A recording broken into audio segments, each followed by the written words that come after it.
So, hey everyone, welcome back to the special series of Collegedunia, where we take interviews of all the students who have converted India's top B schools.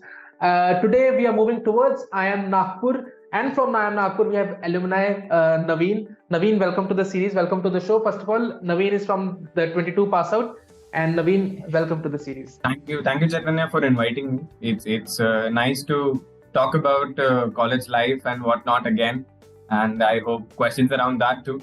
Hi everyone, I'm Naveen Panjwani. Yeah, so Naveen, first of all, I would like you to tell all the students what was your profile like before you entered IIM Nagpur? So I had worked for a multinational company before this, right from 2017 all the way to 2020 when I started. I went on to do MBA from IIM Nagpur for an MNC, and it was a service-based company, but I was a code time developer, if you can say that. And we do serve. I think I worked for 2 different clients. One was for a very short stint, but then for 3, the major chunk of my career, what I did was I worked with one single client, and that's another top MNC that we work for. Yeah. Right. Perfect. And Naveen, let's talk about the present. Where are you working? Yeah. So right now I'm working with ADP, Automatic Data Processing. I'm situated in Hyderabad, and I'm working in the capacity of Senior Product Manager Level 1. Right. Perfect. So Naveen, now that you have passed IIM Nagpur, right? So let's talk about your expectations and reality. So what were your expectations from IIM Nagpur, and were they really met? Yeah, they were 110%. So I'll tell you very honestly, what happens is usually when everybody thinks that they know everything about the college from whatever content they can. Like today, you have everything handy. You might go on to Collegedunia and find out a ton of data about the college.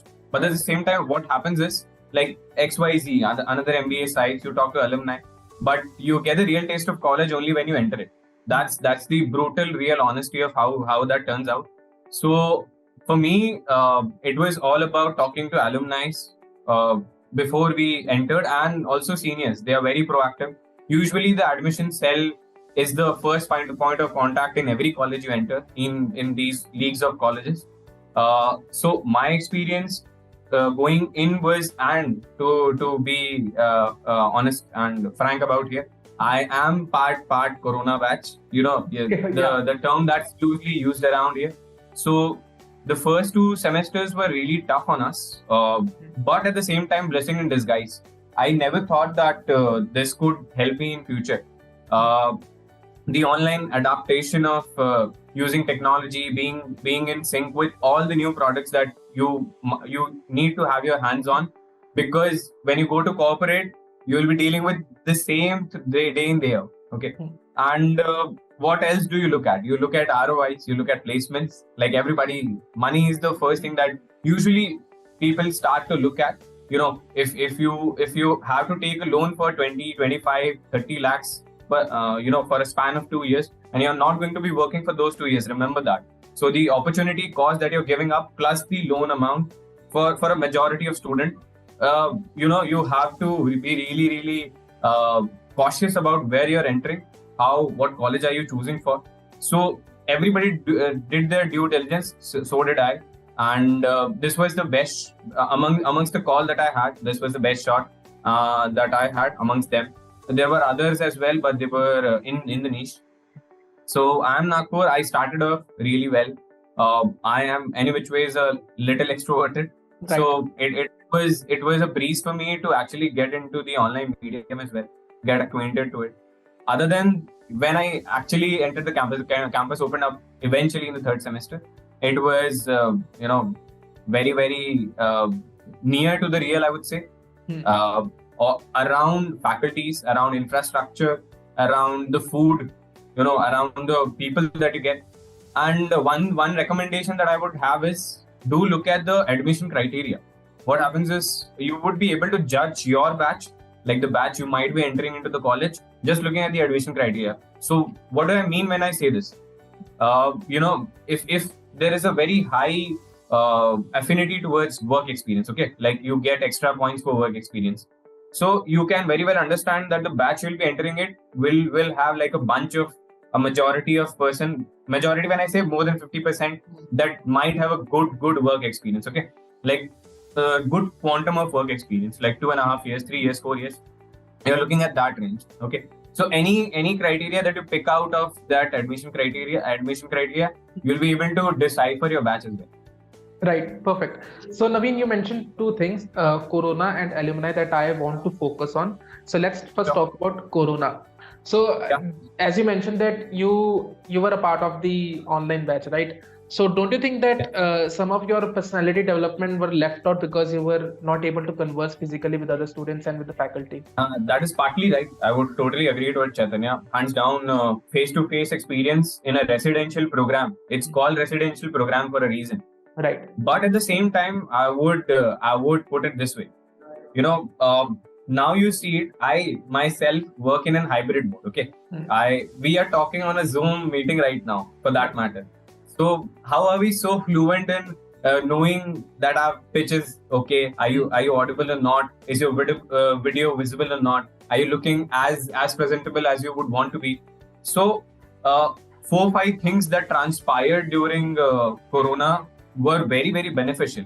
Like, networking when it comes to physical medium. Okay, you're very good at it. You would meet a person, you know how to converse, you know how to, for example, you're a consultant. Take that for a matter, okay? And you have online lectures, guest lectures that you had to sit through, okay? Everybody deters them. But for me, I would say what happened is actually sitting through those lectures.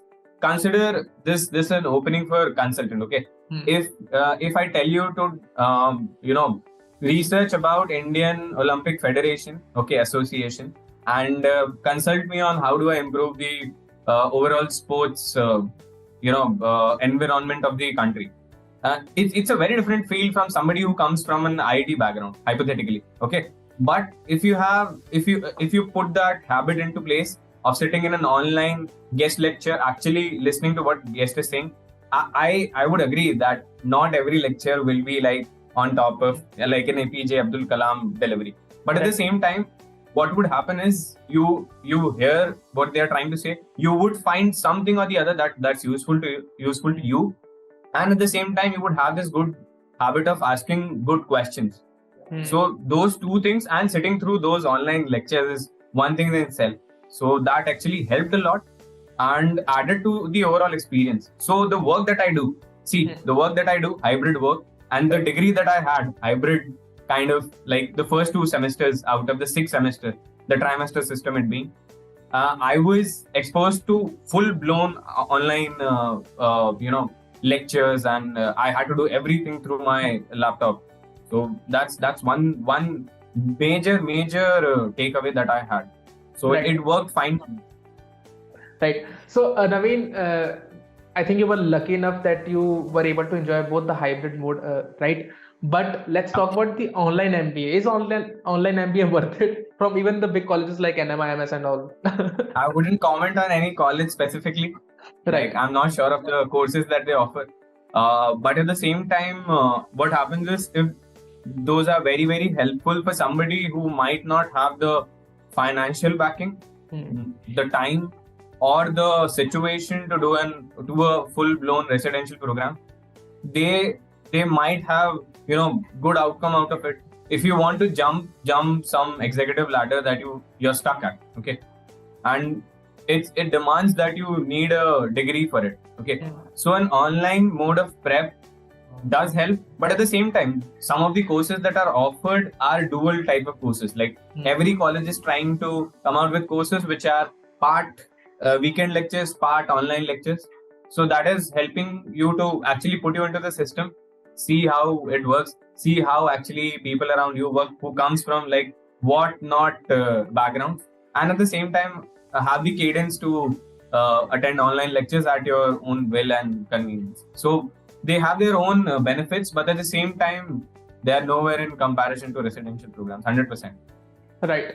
And I mean, we also talked about the guest lectures, right? And most of the students are studying at a B school, despite them. We all know I'm also part of it. But as you have passed out after 2 years, after 2 years of MBA and 1 year of working, Do you really think that the things that are discussed in the guest lecture, they're actually implemented and are actually useful in the real corporate world, or are they just, Okay. just the talk and that's it? That's a two-part answer. What I'll tell you is, so first the suggestion itself, like my advice, like what I have gone through, what I have seen, and out of it, what I take out is the advice that I would give for guest lectures. Basically, my opinion, not an advice again. What you can do is, for the first 3 months, okay, when you enter any college, the first 3 months of your first year, try to attend all the lectures that you can get your hands on, that you have time for.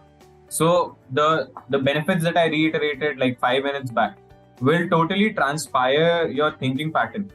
It does happen a lot of times that you think that, arey yaar, like why should I listen to a marketing lecture if I'm interested in a human resource centered future? Okay, that pulls you into such a dilemma at times that you would have to sit through that 1.5 hour lecture. Okay, but at the same time, what happens is your overall outlook of things will surely improve. For the system of basically IIMs, if you see, like I know a little about them, so I'll comment on them. You usually, what you have is the first year is all the courses that are offered to you by college. Okay, you got to do all these subjects, but at the start of the second year, you'll have to make a decision whether I'm going to take like a bunch of subjects that are operations oriented, marketing oriented, whatever field you like to. Okay, and then you sort it out. So how do you make that decision if you don't know about the fields that are existing? If you have zero idea, like a lot of people that enter do not know what is finance, but they might be really interested. So try to attend all the guest lectures that an investment banker comes in, a financial expert comes in, financial analyst comes in. Try to have all those lectures, but at the same time, try to balance it out. It's all about prioritization. If you think like an assignment, a live project, a commitment that's already standing is more important than your lecture, try to prioritize and see if you can utilize the time. And at times you would see that you sat through 1.5 hour lecture and you did not find good value, but that's part of it, not an issue. I find them really, really nice. But I am a little, closeted average kind of student who likes to listen to them, jot down questions and find out value. That's all. Right. And Naveen, let's finally talk about the alumni base, right? So Nagpur, IIM Nagpur is one of the very baby IIMs, well, let's say. Yeah. Established in around 2015-16, right? So in just 6 to 7 years, there's this thing, right? They don't have a very huge alumni base like other colleges. Right. But does it really affect the processing of the college in terms of placements and academic offerings? So academic offering, no. Academic offering are as good as any other college. They are usually, they fall under the bell curve itself. Like you'll find all the colleges on the bell curve in terms of academic approach that they take or academic outlook that they have. Every college will have like an IIP program, an outing program, an industrial outing program, whatnot. And at the same time, what they'll do is they'll have a range of courses offered to you so that you can choose and make your own choices in terms of what actually you want to do, or in terms of your goal. Like for me, I was of the proclivity of going back to the IT industry, okay, because I already had that experience. So I had something in my mind, some courses that I took up. So overall, the end goal is to actually get back into wherever field you were, like the basic ballpark area you were. But at the same time, alumni network, and so to say, it's actually 8 years that college has been into existence. So 2 years from a decade, that's a very, very long span of time. But at the same time, what I would agree that the alumni base is not extremely huge, maybe like a ABC, 110%. But at the same time, how does college actually, utilize their alumni? The alumni relations committee, it's a lot of value that they can derive from their existing alumni. Like here they have mentorship programs. Okay, so people who have moved out and who are eventually people who passed out in 2015 have moved up the ladder in 7-8 years that college has been in existence. Okay, so you to have that to be able to tap that alumni network anytime, that's that you would not be able to expect anytime in a normal condition if you're doing an online MBA, or you might be into corporate. And at the same time, alumni are connected to alumni. So what usually people think when they are talking about an IIM that's new in its own terms, that I'm going to this college, I'll have this alumni. That's all. So what actually happens is alumni are connected to a lot of college. My group here at the corporate, at the organization that I work, has a bunch of people from all the colleges around the country. So it's basically Salman Khan wala hisab ki teen log ko jodo. So when you tap into alumni network, you have like almost connection to everybody that exists out there. Right. Yeah. So Naveen, you just mentioned that you are a part of a team where students are from basically many colleges around the country, right? Let's talk about the IIM Nagpur's brand image, right? So being from IIM Nagpur, let's say how respected do you feel for yourself, or let's say how in terms of package also, how very well established you are in among them? How does it work out in the overall scene is in terms of package, that's a conversation that we can have over a chai, 100% you and me. I wouldn't want to have this here, 110%. Right. But at the same time, respect is a very subjective understanding. What happens is when you enter a corporate, you are level. I'll tell you, by the get-go, how you manage your work, how you present yourself, how involved you are into the projects or the assignments that you're given, totally eclipses what college you come from. 110%. That I have seen from personal experience. Anybody who thinks that they come from a college that might not have that amount of appreciation in the startup of where we're working, that does happen at times. That's human psychology. It works in that manner. You compartmentalize people and put them into hierarchy as in when you're first introduced to them. Naveen Panjwani from IIM Nagpur, you have that compartment in your brain where you put them. But at the same time, in the longer run of things, when you actually put in the effort, you usually have really great outcomes in terms of corporate and their understanding and their work culture as well. It's usually I would say college agnostic at every level, because your manager who is into the company for 15 years, would he or she give a stuff about which college does he come from until and unless you deliver what he or she is expecting out of you. Right. So Naveen, since because you are in IIM Nagpur, right? So what kind of opportunities open up when you actually enter the corporate world, right? And does being from an IIM brand name helps in switching the jobs easily as per your alumni base or as per your connections you have? So for me, I would say like I am new to this job, so right. Nothing about switching it. Just your experience. Yeah, but in terms of again going back to the alumni network, once you get into a certain organization, you understand actually what happens is people still are trying to figure out where they are.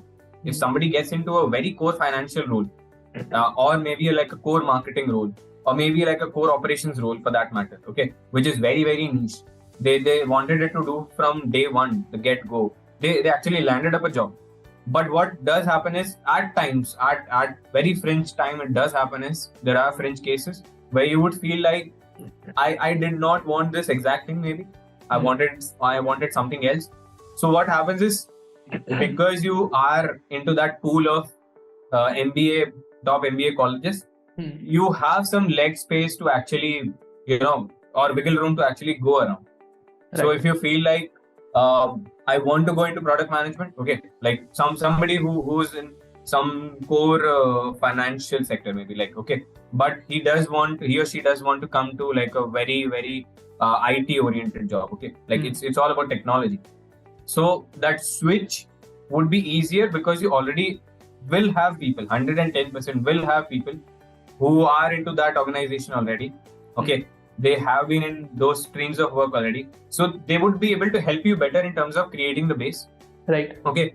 And at the same time for any sector. Now, like I might be interested into banking now. banking products for that matter. But I do not know how to go about from here. So I would talk to someone who works in XYZ bank on XYZ role and ask him what is the environment like. Do they have any open positions? If I want to come to the organization that you are in, what are the steps that I would have to take? So you have a direct connection to somebody who might be sitting there. Okay. Right. So that's all the goal that you need to actually move around. Naveen, I have a two-part question. My first part includes, I hope you don't mind me asking about your CG pointer in IIM Nagpur. CGPA? Yeah. It was around 3.23 when I ended up 3.3, something like that, somewhere around that. Yeah, 3.3 out of 4, right? So, Naveen, how helpful a good CGPA is in final placement? It's part.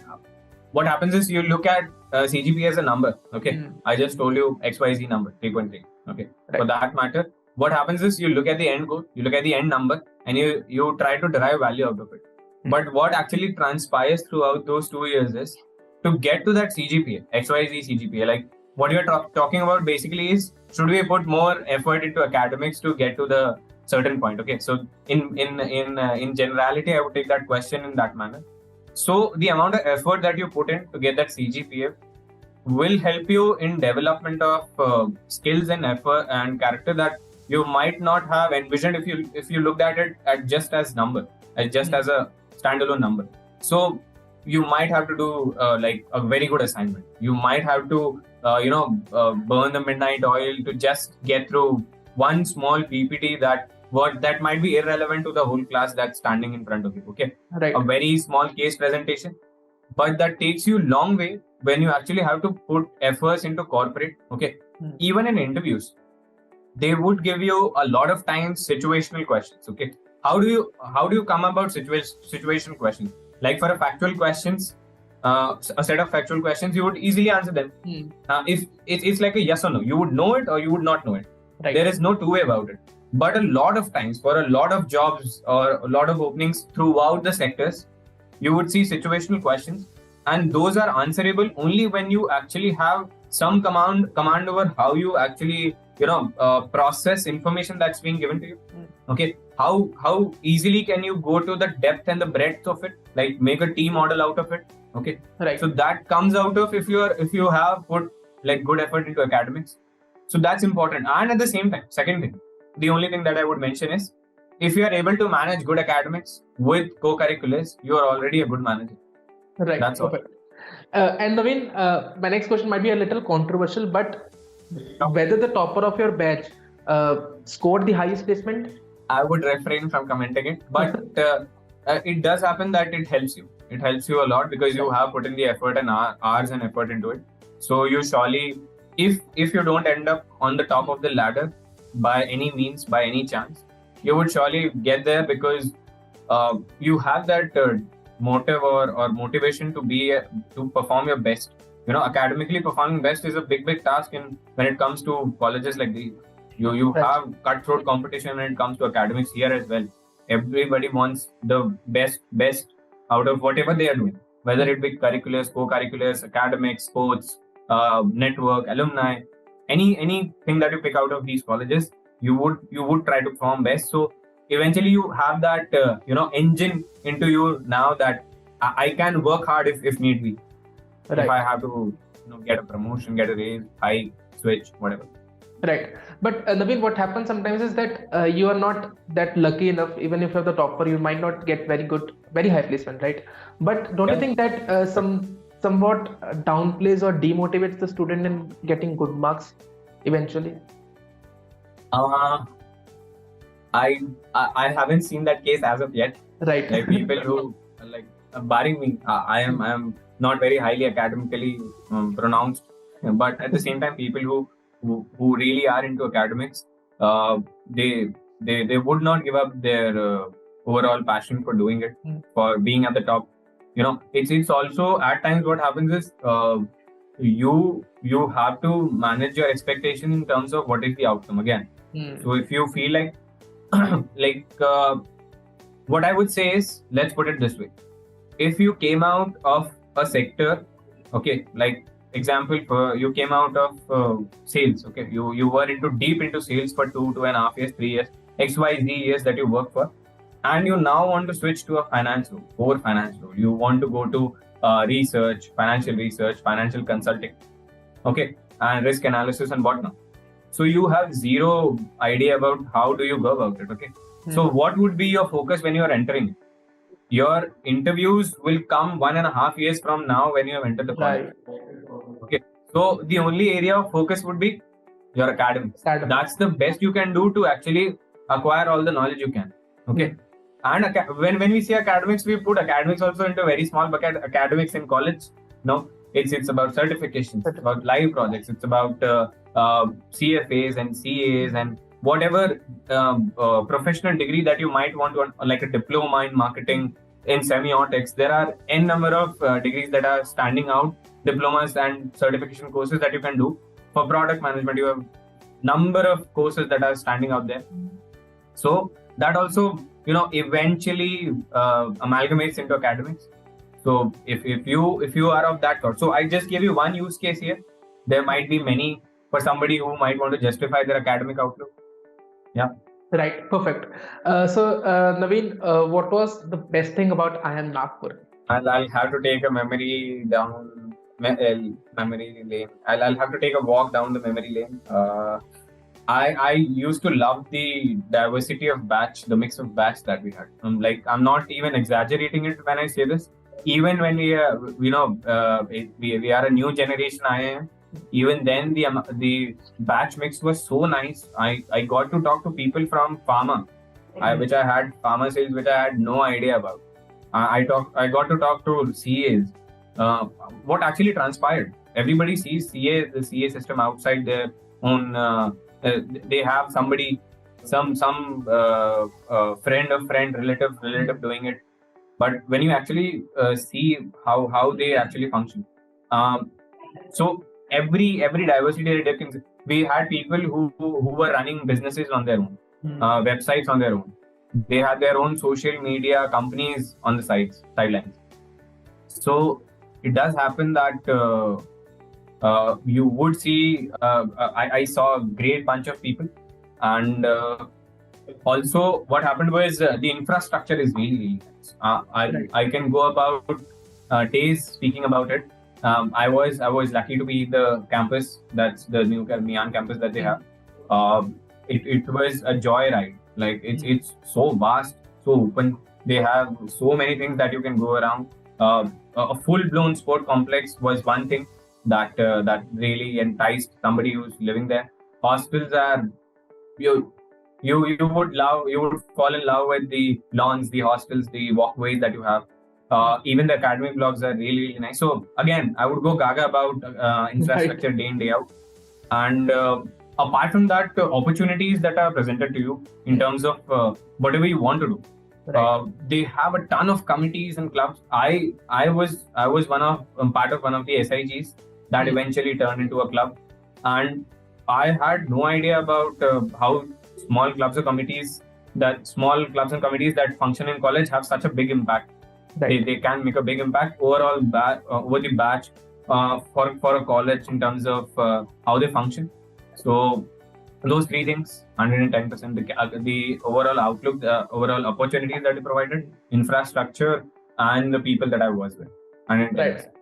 Yeah. So Naveen, we discussed about diversity in IIM Nagpur, right? So when we say diverse, we have a bunch of people who are freshers and we have a bunch of people who are work experienced, right? There's this conception where a student may feel a misconception that the freshers are only able to score a placements of around, let's say 10 to 11 only, that's it. But how true is it in the real MBA environment? That's the biggest myth that exists. Okay. For an extended offering that MBA colleges, top MBA colleges, IIMs provide, you can shoot for the moon and you'll get it. You'll not end up on stars even. So for me personally, I would say, again, what you do is you look at the batch. If you really want to do that, you look at the admission criteria. You'll be able to decipher what's the batch is going to, like a good guess, a knowledgeable guess. But at the same time, what happens is, if you do not have work experience, you might not be offered some job roles that is understandable. Okay, like an XYZ company coming in, organization coming in with an XYZ role, they might have some they might have done their own research that we would want like an experienced person for this role. Okay, and of course they would be offering higher packages, higher salaries for those particular roles if you have certain experience. Okay, but at the same time, what happens is for a lot of roles, companies are out there looking for people who do not have experience because they would bring something new to the table. Right. Like for example, like just top of my head, for a consulting role, somebody comes in. What all would you need? Like a fresh brain that can go out there, is very enthusiastic about how work happens, and at the same time is a cleaner slate. Okay, wouldn't you want that? Like if somebody is going to roles which require multi-domain approach, you would want somebody who is able to or is open to any kind of domain that they are put into. For example, tomorrow you are asked to go in a coal mine, understand not into the actual mine but the operations of it, look at how you can improve them. So somebody who has like a XYZ number of experience in certain field, they might not be open to the idea of it. They might at times deter it, that why am I being sent to certain power plant operations just to look at their overall processes. But at the same time, somebody who's a fresher, he'll have the amount of enthusiasm he or she has will overpower every other insecurities that he or she might enter with into certain organizations. Right. Naveen, I think we are running out of time, but before we end our interview, but I really want you to enlighten all the students with some placement tips that you have seen over your during your MBA and over your work experience. What are some placement tips that actually helps a student to score good placements? Enlightening would be a very heavy word. I can give you some tool tips. Okay. That work for me and my friends in the college, and for seniors have worked usually work for seniors. So the generalized approach for placements is usually try to have like a bunch of roles ready for you. Okay, you would really want to be going into one particular role, but you would not have the amount of exposure always present to you. Okay. Like some roles might not come in, some roles might have like a JD that does not fit your total understanding of things. They might have certain requirements. So keep a bunch of roles ready. That if not this is the priority order. I surely want to become a brand manager. Okay, go for it. But at the same time, if not brand manager, what is the next role that I can target? Okay. But at the same time, what happens is you would not have that information handy to start off with. Like you would not have been provided with a list when you enter the college. Okay, that these are the roles that will be open when you go out for placements. So that comes very at the very fag end of the tunnel. At the starting off, what you can do is always have that exponential daily approach, habitual approach of improving your CV in terms of where you want to go. Okay, so a lot of time what happens is when you enter a college, you're bombarded with a lot of things that, do this, do that, bro, I'm doing this, dekh bhai, main ye kar raha hu, I'm getting into this live project, I'm getting done this certification. Okay, this is a month-long program. I'm joining this third sector NGO that works for this and this organization, and it would really help me to understand the sector. But what happens is try to think, try to visualize where you would want to end up in corporate, and then start to bridge up your CV in that manner. Like for me, if I did have an idea about product management, I like the idea of product management because I am a multi-domain person again. My career span has been, I worked for the business that we had. I was a civil engineer, went to do an IT role, came to an MBA. So it's you see, I have a cross section that runs across. So that role fit me, and for that I started to put in efforts from the very start that I should know about what are products out there. So okay, very very small information, very trivial information that's sitting out there. Some certifications, again, don't go for a bunch of 5,000 certifications on online platforms. Try to derive value of the one that you do. Okay, that would really help.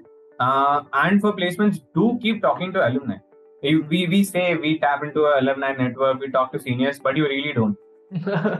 I don't. I did not. I have seen people, they don't do it. Okay. Right. So keep talking to them about how did you go about it. That's the best way to actually approach placements. You would have a good idea when you actually are put into the battlefield. Right. So Okay. those are the three things. Exponentially increase your CV. Look at, be prepped for some roles, some priority of roles, and do talk to people around you. It's very important. Perfect. So with that being said, I think we should wind up our interview here only. And we thank Naveen for providing such a beautiful information about placements and everything.